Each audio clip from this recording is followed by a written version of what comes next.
से अगर इन 4 राज्यों का अगर हम जिक्र करें, मध्य प्रदेश में जहां भारतीय जनता पार्टी की सरकार पिछले 18 वर्षों से सत्ता में थी, जहां कांग्रेस के लोग इस बात को मान करके चल रहे थे कि बहुत प्रयास करने की आवश्यकता नहीं है, एंटी इनकम्बेंसी इस प्रकार से है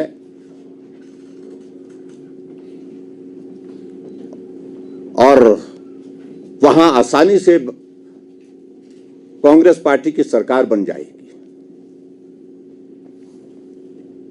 लेकिन हमारे लिए प्रसन्नता का विषय है कि मध्य प्रदेश में जिस प्रदेश को एक दौर में जब कांग्रेस का शासन था एक बीमारू राज्य के रूप में जाना जाता था,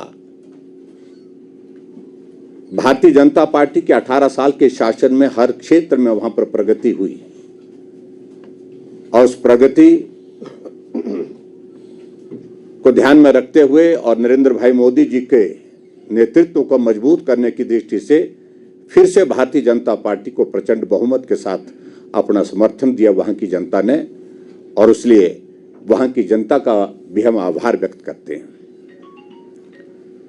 और इसी प्रकार से राजस्थान में जहां पिछले 5 वर्षों से कांग्रेस पार्टी की सरकार सत्ता में थी और कांग्रेस पार्टी के सबसे वरिष्ठतम नेता वहां पर बतौर मुख्यमंत्री काम कर रहे थे और बतौर मुख्यमंत्री 5 वर्ष काम करने के पश्चात बहुत सारे उन्हें लोक लुभावनी बातें की, गारंटियां दी, घोषणाएं की, लेकिन उसके बावजूद भी वहां पर भारतीय जनता पार्टी की शानदार जीत हुई है और शानदार जीत के साथ राजस्थान में फिर भारतीय जनता पार्टी की सरकार सत्ता में आई है। और इसी प्रकार से छत्तीसगढ़ के मुख्यमंत्री बघेल जी यहां हिमाचल प्रदेश के लिए भी चुनाव के दिनों में आते जाते रहे, क्योंकि उनको चुनाव का प्रभारी यहां पर घोषित किया था कांग्रेस पार्टी ने।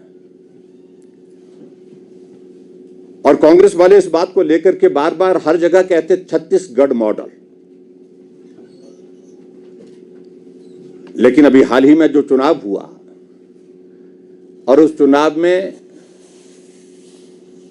छत्तीसगढ़ में 90 में से 54 सीटें जीत करके भारतीय जनता पार्टी सत्ता में आई और वहां के उप मुख्यमंत्री भी चुनाव हार गए।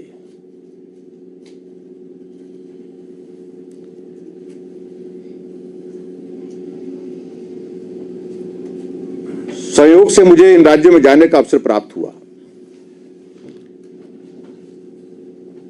हमारे जिम्मे एक काम विशेष तौर से लगाया गया था कि जो गारंटियां दी गई है हिमाचल प्रदेश में कांग्रेस की सरकार द्वारा, जिनमें से कोई गारंटी अभी तक पूरी नहीं हुई, उसका जिक्र करने के लिए लोगों के बीच में वहां पर हम अपनी बात कहने के लिए जाएं। मुझे चारों राज्य में, जिन राज्यों का मैं जिक्र कर रहा हूं, तेलंगाना में भी जाने का भी मौका मिला, राजस्थान में भी जाने का मौका मिला और छत्तीसगढ़ में भी और मध्य प्रदेश में भी। और मैंने इस बात को देखा कि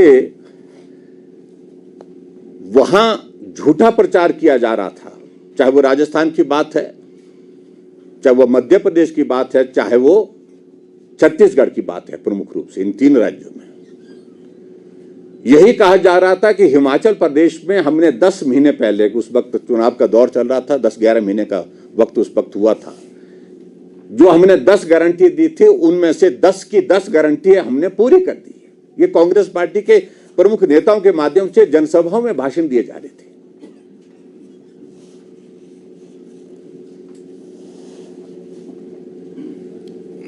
लेकिन हमने भी अपनी बात वहां पर पत्रकार वार्ताओं में अनेक जगह रखी और सही मायने में इन राज्यों में, विशेष तौर से जो 2 राज्य जहां पर कांग्रेस पार्टी का शासन था, वहां की हकीकत वहां पर जाकर के मालूम पड़ी छत्तीसगढ़ में गए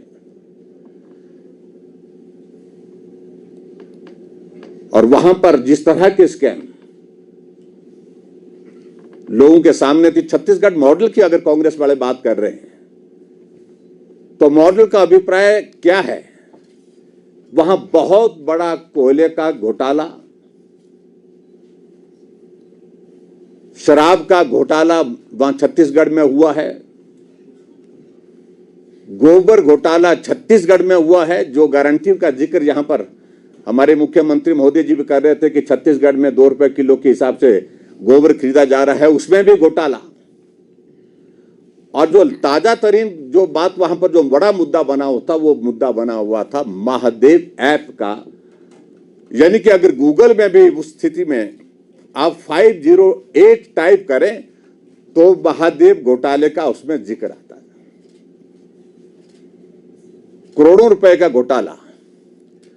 और ये घोटाले के उस वक्त के जो सारी चीजों को लेकर के उसमें जो आगे जो परतें खुल रही हैं, तो उसमें इस बात का भी जिक्र आ रहा है कहीं ना कहीं कि हिमाचल प्रदेश के प्रभारी उस वक्त के वहां के मुख्यमंत्री, जिन्होंने पिछले कल त्याग पत्र दे दिया, बघेल जी, तो फंडिंग का काम हिमाचल प्रदेश के लिए उनके जिम्मे लगाया गया था। वो जांच का विषय है, मैं उस पर अभी ज्यादा कोई टिप्पणी नहीं करना चाहता हूं, लेकिन बहुत सारी चीजें उसमें निकलेंगी और जो हिमाचल से जुड़ी हुई निकलेंगी। हिमाचल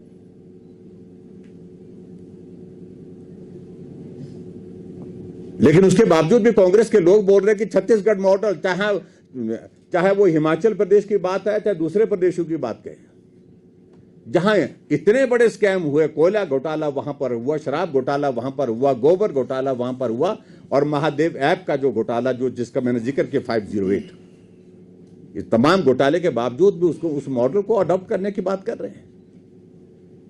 और उसी प्रकार से अगर राजस्थान में हम गए तो राजस्थान में आपने देखा होगा लाल डायरी का जिक्र हुआ। आप गूगल पर टाइप करेंगे लाल डायरी, तो लाल डायरी का जिक्र होते हुए लाल डायरी में एक मंत्री उनके मंत्रिमंडल में हुआ करते थे राजस्थान कांग्रेस की सरकार के दौरान, जिसने सारे घोटाले का जिक्र उसमें किया हुआ, पैसों का जिक्र किया हुआ, क्या क्या सारी चीजें, उन बातों को लेकर के मुख्यमंत्री को उनको मंत्रिमंडल से हटाना पड़ा। और हटाने के बाद उनने उनका खुलासा किया है। और राजस्थान में 19 पेपर लीक हुए, ये बहुत बड़ा मुद्दा था वहां पर। और उसी तरह से मैं अगर मध्य प्रदेश में गया तो वहां पर हमने इस बात को देखा कि कोई भी इस प्रकार का आरोप भारतीय जनता पार्टी की सरकार के ऊपर नहीं था। लाडली बहना योजना का इतना इम्पैक्ट था लोगों के बीच में, और मुझे लगता है कि उसका बहुत महत्वपूर्ण रोल रहा है मध्य प्रदेश में भारतीय जनता पार्टी को पुनः सत्ता में लाने के लिए। और इसी तरह से बात आती है अगर तेलंगाना की अगर बात करें, हम तेलंगाना में गए, वहां पर एक बहुत बड़ा प्रोजेक्ट जो है उसको लेकर के बहुत बड़ा भ्रष्टाचार वहां पर हुआ है। और वहां पर बाप बेटी, उसके बाद उनके रिलेशन के सारे परिवार के लोग जिस प्रकार से प्रदेश को लूट रहे थे, वो अपने आप में एक बहुत बड़ा मुद्दा बना हुआ था। और यही कारण रहे कि जिन 2 राज्यों में कांग्रेस पार्टी की सरकार थी, वहां कांग्रेस पार्टी को लोगों ने उखाड़ फेंका। तेलंगाना में केसीआर की सरकार को उखाड़ फेंका। और जहां ठीक प्रकार से काम हुआ मध्य प्रदेश में, वहां भारतीय जनता पार्टी की सरकार के 18 वर्ष के कार्यकाल पूरा होने के बावजूद भी फिर 5 वर्ष के लिए भारतीय जनता पार्टी को अपना समर्थन दिया, सहयोग दिया और शानदार जीत दिलाई। अगर सही मायने में अगर बात कहूं तो मैं एक बात कह सकता हूं कि मोदी जी का करिश्मा, मोदी जी की गारंटी, जिसमें गारंटी को पूरा करने की गारंटी, इस पर लोगों ने भी विश्वास किया और भरोसा किया है। और ये जो शानदार जीत हुई है, इस का जब चुनाव का दौर आएगा, देश के प्रधानमंत्री नरेंद्र मोदी जी के नेतृत्व में, मजबूत नेतृत्व में, भारत का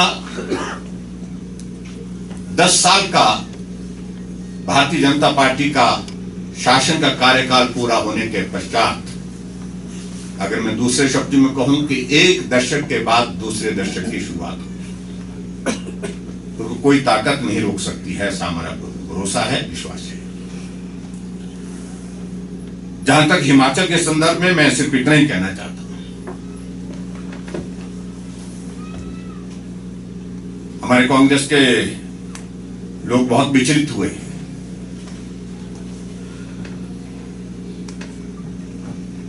पिछले कल कांग्रेस विधायक दल की बैठक बुलाई गई थी, यही सोच के बुलाई गई थी कि जीत का जश्न मनाएंगे।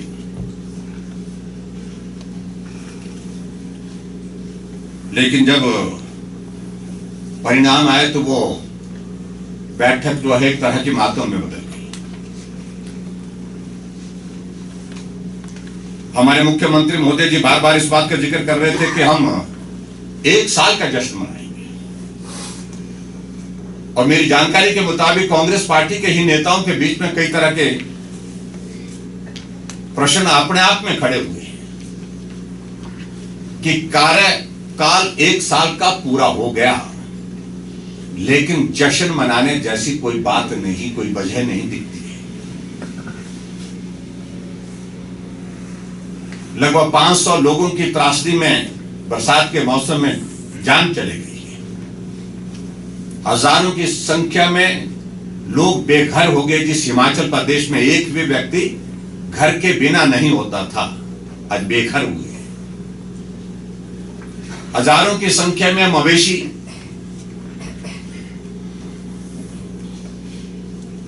इस बाढ़ के कारण, बरसात के कारण बह गए।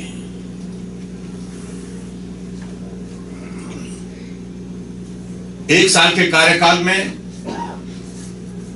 1,500 के करीब हिमाचल प्रदेश में चले हुए संस्थान बंद कर दिए गए।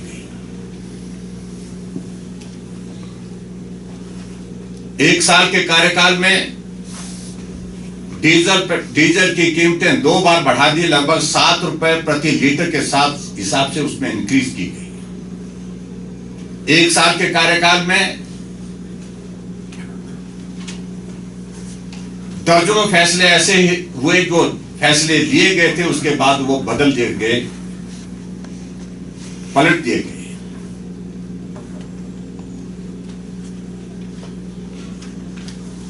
1 साल के कार्यकाल में जहां आप इस वीडियो के माध्यम से एक क्लिपिंग देख रहे थे जिसमें जिक्र किया जा रहा था कि कैबिनेट की उप मुख्यमंत्री जी भी बोल रहे थे, बघेल जी भी बोल रहे थे, और इनके प्रभारी जो यहाँ के क्या नाम शुक्ला जी, वो भी बोल रहे थे कि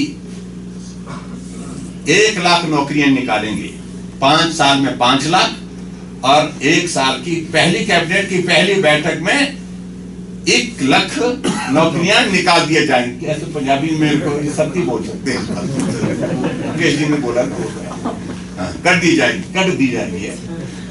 तो ये बात उन्होंने कही थी। 1 साल के कार्यकाल में एक भी नौकरी अभी तक जो है हिमाचल प्रदेश में अपनी सरकार में निकालने के बाद दी गई हो, बताएं तो सही। 1 साल के कार्यकाल में सिर्फ अपने साथियों को कैबिनेट रैंक के साथ जरूर बसाया गया, उनको ओहदे दिए गए।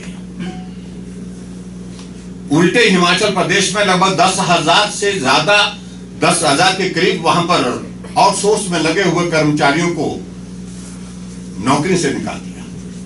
और कोविड के दौरान जिन 2,000 के लगभग कर्मचारियों ने अपनी जिंदगी को संकट में डाल करके दूसरे की जिंदगी को बचाने की कोशिश की, उनको 7 महीने की सैलरी नहीं दी, और 7 महीने की सैलरी न देने के साथ साथ में उनको नौकरी से निकाल दिया गया।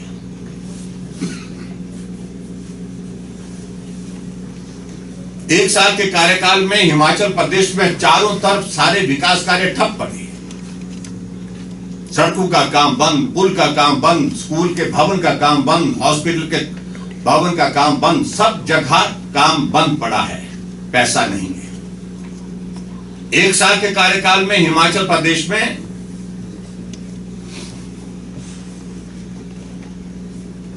12,000 करोड़ के करीब अभी तक कर्ज ले लिया गया है। जो हमें कहते थे कि इतना कर्ज मिला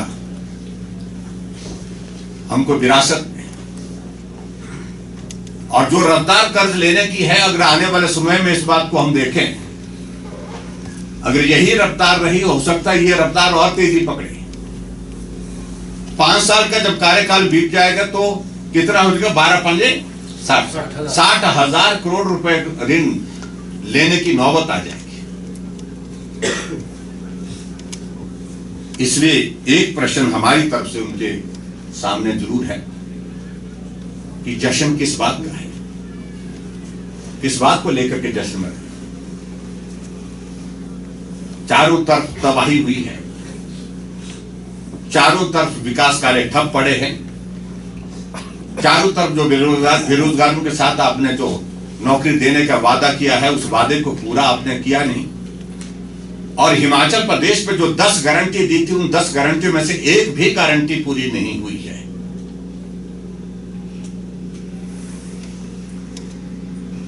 और ऐसी सूरत में जो जश्न मनाने की बात जिसमें कहा कि राहुल गांधी जी और प्रियंका गांधी जी आएंगी, उनके नेता हैं, वो बुलाएं उनको, हमें कोई आपत्ति नहीं। लेकिन अगर थोड़ी सी भी उनको लज्जा होगी तो मुझे लगता है कि वो इस सभा का हिस्सा, इस जश्न का हिस्सा नहीं बनेगी।